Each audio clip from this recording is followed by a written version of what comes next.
Assalamualaikum warahmatullahi wabarakatuh. Perkenalkan, nama saya Dina Trisnani, NIM B1B221024 dari Fakultas Hukum Prodi Ilmu Politik.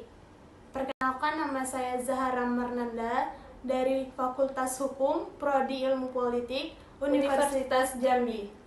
Radikalisme merupakan bentuk paham atau ideologi yang bertentangan dengan Pancasila. Salah satu ciri utama dari paham ini ialah sering menggunakan kekerasan untuk mencapai apa yang menjadi tujuan atau keinginan kelompoknya. Maka bisa disimpulkan jika radikalisme merupakan doktrin atau praktik yang diterapkan oleh penganut paham radikal atau paham ekstrem. Radikalisme juga bisa diartikan sebagai gerakan yang berusaha mengubah total tatanan sosial yang ada di masyarakat. Ada pula faktor radikalisme yang melatar belakangi munculnya paham radikalisme, yaitu yang pertama, faktor pemikiran dapat muncul dan berkembang karena yakin jika segala sesuatunya harus diubah ke arah yang kelompoknya diinginkan, sekalipun harus menggunakan cara kekerasan untuk meraih tujuannya tersebut. Yang kedua, faktor ekonomi, karena manusia akan berusaha sekeras mungkin untuk memenuhi kebutuhan hidupnya, termasuk menyebarkan suatu paham atau ideologi dengan cara kekerasan. Yang ketiga, faktor politik. Ketika sekelompok orang merasa pemerintah negara tidak adil kepada rakyatnya atau hanya memperhatikan segelintir kelompoknya saja. Dan yang keempat, faktor sosial.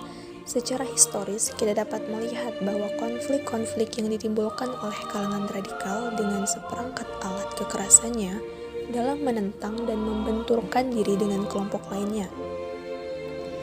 Dan yang kelima, faktor psikologis.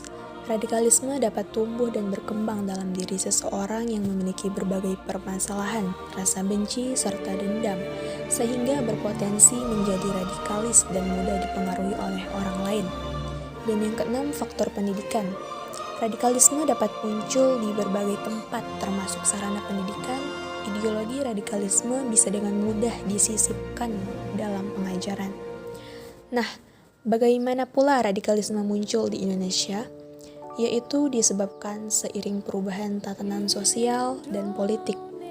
Terlebih setelah kehadiran orang-orang Arab muda dari Hadramaut, Yaman ke Indonesia yang membawa ideologi baru ke tanah air, turut mengubah konstelasi umat Islam di Indonesia.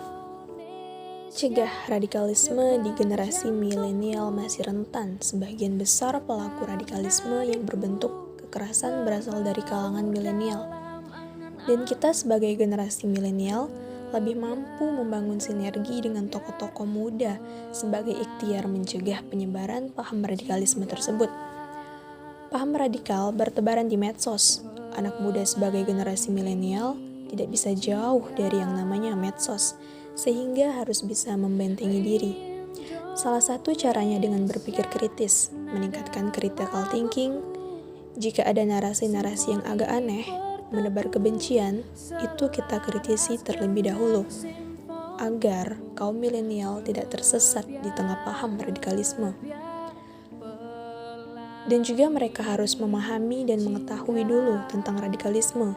Jika kaum milenial sudah memahami radikalisme dengan benar, mereka dapat menjadi kelompok yang berdiri paling depan dalam mencegah dan menangkal aliran yang suka menggunakan aksi kekerasan dalam mencegah ekstensinya itu. Dalam hal ini, kaum milenial harus peduli terhadap lingkungannya agar mereka tidak terkontaminasi paham radikalisme. Pencegahan radikalisme harus ditumbuh kembangkan di kalangan milenial ini.